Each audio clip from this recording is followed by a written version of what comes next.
सादर नमस्कार, सादर जय जिनेंद्र। क्षमा ब्रेकिंग जैन न्यूज प्रतिदिन प्रातः, दोपहर एवं रात्रि में देश भर से संपूर्ण जैन समाज से संबंधित सही और सकारात्मक समाचारों के लिए देखना और सुनना न भूलें। साथ में आपसे विनम्र निवेदन है कि यदि आपने इस चैनल को सब्सक्राइब नहीं किया है तो कृपया अवश्य कीजिए और शेयर और लाइक करके धर्म प्रभावना में सहयोगी एवं सहभागी बनिए। पूछिए भगवान को कहाँ ले जाओगे, कैसे ले जाओगे भगवान को, कहाँ ले जाओगे? तुम तो अपनी ऐसी दृष्टि बना लो कि जब भी तुम्हें भगवान का दर्शन करना है, आंख खोलो और सामने भगवान ही भगवान दिख जाए। ऐसे भगवान दिख जाए, ऐसे भगवान दिख जाए जैसे सांगानेर की गुफा में जब देखा तो भगवान ही भगवान दिख रहे। जब मैंने वहां देखा, मैंने कि पैर कहाँ रखूं, उतरूं कहाँ। आखिरी जब चौथी मंजिल के अंदर एक छोटा सा तलघर है और नीचे उठाना है, देखा तो पैर रखने को जगह नहीं, सीधी भगवान के ऊपर पैर पड़ेगा। है ही नहीं, जगह नहीं, बिल्कुल मुंडी मुंडी दिख रही है सब। अब क्या करें? नीचे पहुंचे तब तो भगवान को उठाएं, और नीचे पहुंचने को जगह ही नहीं। तो मैंने बस वही तरीका है, बिना सीढ़ी के कुएं में हाथ डालो। लेट गया, लेट के हाथ बढ़ाया, मैंने कि भगवान आज जरूर विष्णु कुमार का हाथ हो जाए। अब वहां उतर सकता नहीं हूं और हाथ छोटे छोटे हैं, क्या करूंगा? फिर भी मुझे अंदाज नहीं था कि मेरा हाथ भगवान तक पहुंच पाएगा, क्योंकि गहराई ज्यादा दिख रही थी और हाथ छोटा दिख रहा था। मैंने कहा मैं भगवान के ऊपर सिर रख के उतरूंगा तो नहीं। मैंने भगवान से कह दिया, भगवान गलती आपकी है, तुम मुझे दिखे क्यों? मैं तुम्हें देखने आया ही नहीं था, तुम्हारी ने चला करके किया उपद्रव। तुमने कहा कि तुम मुझे देख, मैं देखने नहीं चाहता था, मैं तो साधु हूं, मुझे क्या लेना देना। तुमने क्यों भेजा हमें उस कमरे में, क्यों ये सांप भेजा, क्यों सांप नीचे विलय को प्राप्त हुआ? तो भगवान कहते मैंने नहीं भेजा, तू जिस कार्य करने आया था वही करके सीधे वापस क्यों नहीं गया? तुझे दूसरे कमरे में जाने की क्या जरूरत थी? मैं भगवान पे आरोप लगा रहा हूं, भगवान जम पे हम पे चढ़ रहे। मैंने भेजा तुझे, तू इतना प्यारा है कि मैं कहूं तू मेरे दर्शन कर। मैंने कहा सांप क्यों दिखाया? तो बोले मैंने सांप दिखाया, मैंने तो सांप को हटा करके साइड में कर दिया था। तेरा दिमाग है खुरापाती। सीधा जब तू पहली बार आया था, तुझे रास्ता मालूम है, 2 बार आ चुका, एक बार गया 94 में, सीधा जाता, मैंने वहां से सांप हटा दिया था। शायद तुम अपना काम करते, सीधे भगवान को उठाते और चले जाते। ये यहां वहां झांकने का किसने कहा था? यहां वहां तुम्हें जाने की क्या जरूरत पड़ी थी? तो मैंने कहा ये मेरा नेचर है खुरापाती करने का। तू कुछ छेड़ रहा है चला करके। नहीं, सही में गलती मेरी है, और मैं करूं क्या? मेरा नेचर है, मुझे गुमराह होने में मजा आता है। मुझे गुमराह करने में नहीं। तुम्हें सही रास्ता पर लगाऊंगा, लेकिन मुझे गुमराह होने में मजा आता है। क्या कर? एक बार सन 1980 में ग्रहण पड़ रहा था, तो आचार्य जी ने हम लोगों से कहा, देखो सब लोग लघु संज्ञा वगैरह करके आओ, कोई बाहर नहीं निकलेगा। और बड़ी मुश्किल में तो ग्रहण मिल रहा देखने, और जिस चीज को मना कर दी जाए उसकी फफूंद। और हम लोग बिल्कुल छोटे छोटे थे, शुरुआत अभी महीने भर दीक्षा हुए हो गया था। हम और क्षमा सागर जी महाराज वगैरह कहेंगे यही तो मजे का दिन था। यही तो देखना था ग्रहण कैसा होता है। उस समय चश्मा नहीं था, वो थी एक्सरे की, वो आज हम लोगों ने कहा महाराज वो एक्सरे की मशीन से, एक्सरे की सीट है, उससे देखने में कुछ नहीं, कोई एक्सरा वैक्सरा नहीं मंगा हुए, सब अंदर। अब हम लोगों ने कहा क्या करें, तो हम लोगों ने प्लानिंग बनाई कि अपन बीच में जाकर के कहेंगे हमें बहुत जोर से सूसू जाना है, बना ली प्लानिंग, बना ली। देखो छोटा बहुत खोटा होता है। वो गुरु को भी चकमा देने की सोचता है, जो गुरु को भी चकमा देने की सोचे उसी का नाम छोटा है। बस अपन लघु शंका करेंगे कि कोई 1-1.5 घंटे का था, इतनी देर लघु शंका थोड़ी रुकती है। कोई ना कोई बहाने देखना तो जरूर है। और गुरु वो शक्ति है कि गुरु शिष्य बोले बिना उसकी अंदर की बात समझ जाते हैं। पता नहीं आचार्य, इधर हम लोग सोच रहे हैं, उधर आचार्य से दिमाग में आया इन लोगों का कोई भरोसा नहीं है। तो बस जाकर के बाहर बैठे थे, ऐसे आकर के दरवाजे पे तखत लगा लिया, बोले मैं यहीं बैठूंगा। बीच दरवाजे पे तखत आधा आधा, बोले हम यहीं बैठेंगे। तो हमने कहा कि तो आप तो देखो, नहीं मैं तुम लोगों की तरफ देखूंगा। उन्होंने पीट करके बैठ गए दरवाजे, अब जाओ बेटा कहां से जाते हैं। तो ये स्थितियां बन जाती। फिर भी दिमाग तो हम लोगों ने दिमाग चलाया, लेकिन गुरु के सामने कोई दिमाग, और हमारे गुरु तो बहुत बहुत आगे के थे। उड़ती हुई चिड़िया के पग पकड़ जाते हैं, बिना बोले समझ जाते हैं कि इसके मन में क्या चल रहा है। साधु यदि तत्व दृष्टि वाला हो तो उसको कोई ठग नहीं सकता, कोई नहीं ठग, वो पहले ही से जान लेता है। तुम कमरे में प्रवेश करोगे, जान जाएगा कि ये किस नियत से आया है। तुम बात करोगे, समझ जाएगा किस नियत से कर रहे, उसको ठग ही नहीं सकता, उसको कोई अशांत नहीं कर सकता। जिसके पास निश्चय का चश्मा है, उससे तुम लाख उपाय करो, उसकी कभी शांति भंग नहीं कर सकता, कोई कर ही नहीं सकता। कितने उपाय करो, कुछ नहीं हो सकता। कितने कष्ट दे दो, वो रो नहीं सकता, वो दुखी नहीं हो सकता, क्योंकि उसके पास निश्चय का चश्मा है। तब मैंने कहा कि हाँ गलती मेरी है, मुझे तो क्यों गलती है। मैंने भाव किया कि देखें, जो पिछली बार थोड़ा हमें पुरानी चीज पसंद नहीं आती है, कुछ नया करने का भाव था। तो मैंने सोचा कि कुछ और देख लूं मिल जाए वहां, तो तू अपनी पहले गलती स्वीकारो। जैसे मैं कमरे में गया, वहां सांप बैठा हुआ था, और वो कमरा इतना छोटा है, इतना दरवाजा छोटा है, झुक के गया। मुझे जाना नहीं चाहिए थे, गलती मेरी थी 100%। लेकिन बच्चे अपनी गलती नहीं मानते, वो भगवान पे थोपते हैं, बड़ों पे। तुम्हारी गलती थी, तुमने क्यों बुलाया। अब मैं लौट नहीं सकता, और उसने फन फैला दिया। उसने कहा तुम्हें यहां आने की क्या जरूरत थी, अब मैं लौट नहीं सकता। लौटूं तो पहले पीछे हटना पड़ेगा, क्योंकि दरवाजा, पीछे हटूं तो सांप खाए, और आगे जा नहीं सकता, वो बैठा है। मैं किसी भी चमत्कार को सुना सुना नहीं मानता। मैंने कहा कि आज जीवन का अंतिम दिन है। समाधि ले चुका हूं मैं 1-2 बार।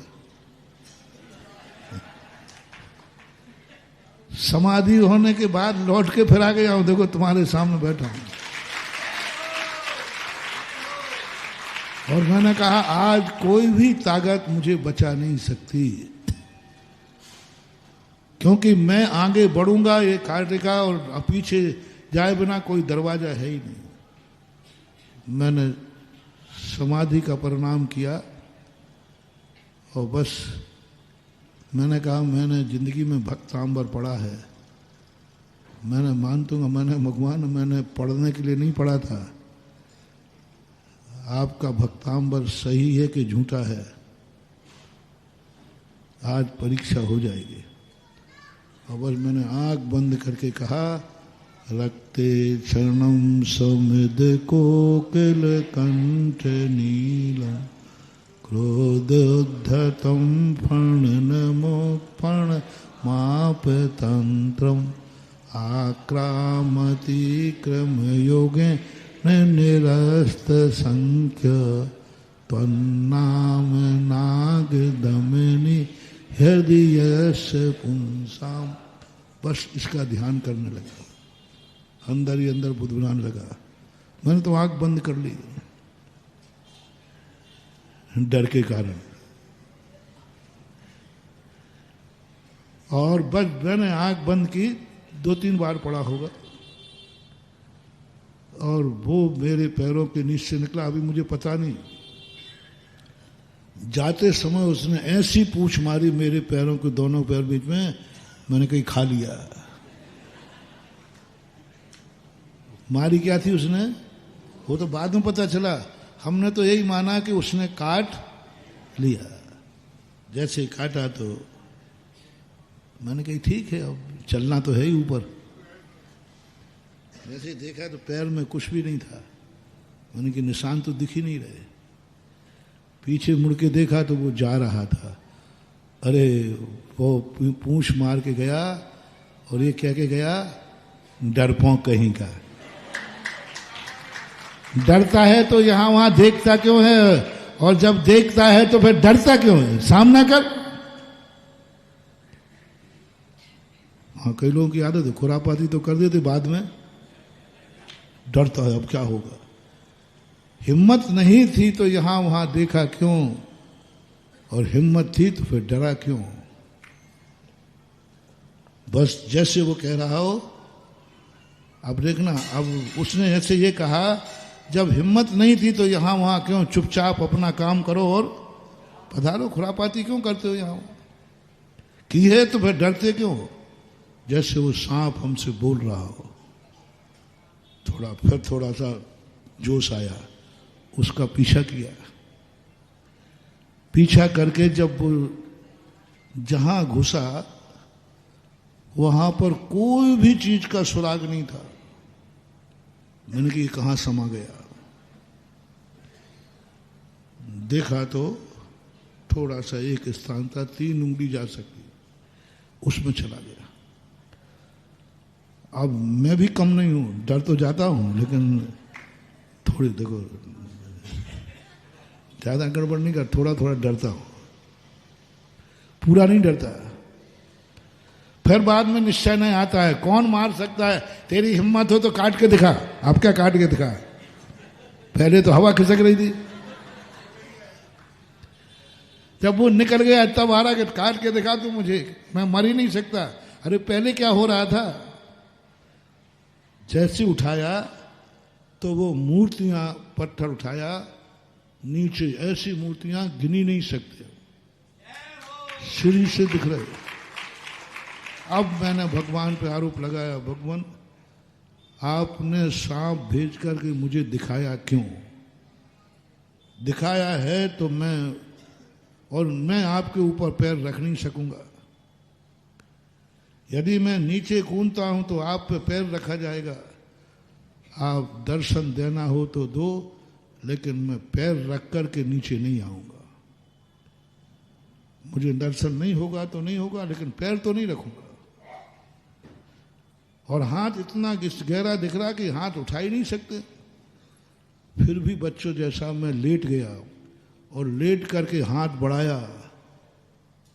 पता नहीं उस समय क्रिया रिद्धि विष्णु कुमार ने दे दी क्या। मैंने यही कहा कि भगवान आज बस मेरा हाथ पहुंच जाए भगवान तक, बस हाथ पहुंच जाए भगवान तक।